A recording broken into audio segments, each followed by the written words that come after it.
เอาค่ะมาส่งค่ะวันนี้ก็มาทบยาเท้าแทนใส่ออกเกซีถึงกำหนึ่งค่ะเนาะในขั้นตอนนั้นก็ได้มาสอนในลายเสียงที่ซึ่งเป็นอยู่ในเฟซค่ะเนาะก็ในตรงนี้ค่ะในข้อความเฟซบุ๊กค่ะเนาะ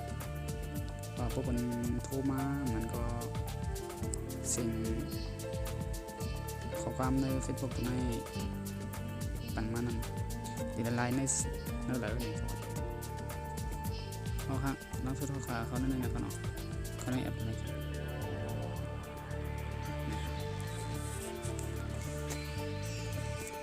เขามาแนวนี่ครับ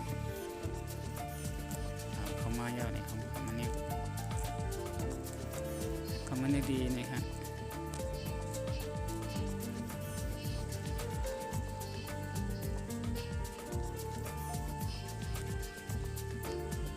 นี่ตรงนี้นี่เขาดีทางโปรไฟล์ของ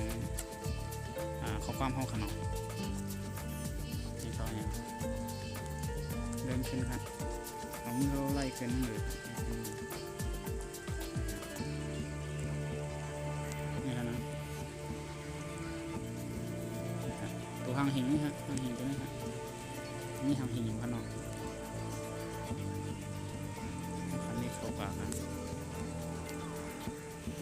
เขามาในยาวไหน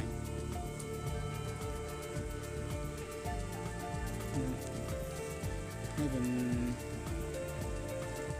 อันไม่ที่เป็นเสียงมือมีด้วยข้อเขาเสียงข้อว่าส่งลิกมาฮื้อมันก็ส่งเสียงมาในคู่เขากันเนาะมันเดี๋ยวมีเสียงอะไรก็เลือกที่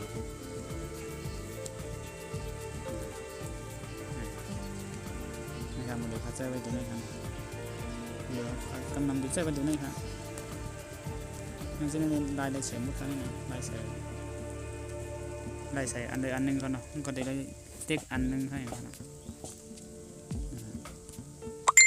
เสียงเดียวมันในขนมเสียงอันกำลังได้แจ้งกันเสียงในขนมเพราะเขาเคยลายที่หลานนี่เต็กมันเจอได้ยัง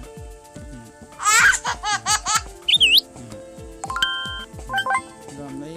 นี่ลองอย่าพังขนมสิ่งตรงนี้ว่าเสียงมันนี่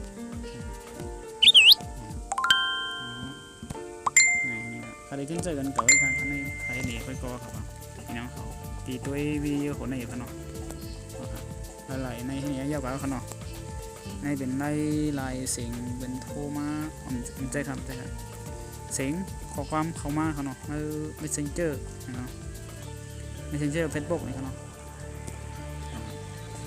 ออกมาขนมคำมาตัวเนี่ยครับ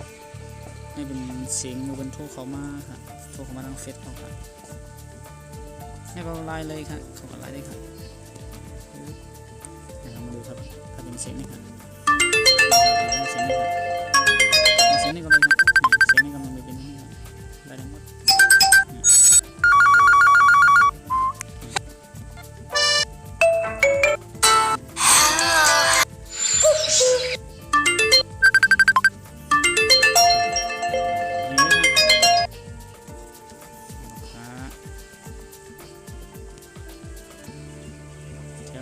เป็น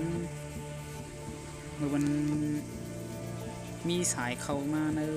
ทางเฟซบุ๊กเขาค่ะเนาะมีสายเป็นโทรเข้ามาทางเฟซบุ๊กเขาเปิดบันบัวใครมีเสียงก็ให้ออกเนี่ยก็ให้มันสั่นกันให้โฟนเอาขาสั่นฟ้าเนี่ยก็ติดบันตัวในเลยเปิดบันค่ะ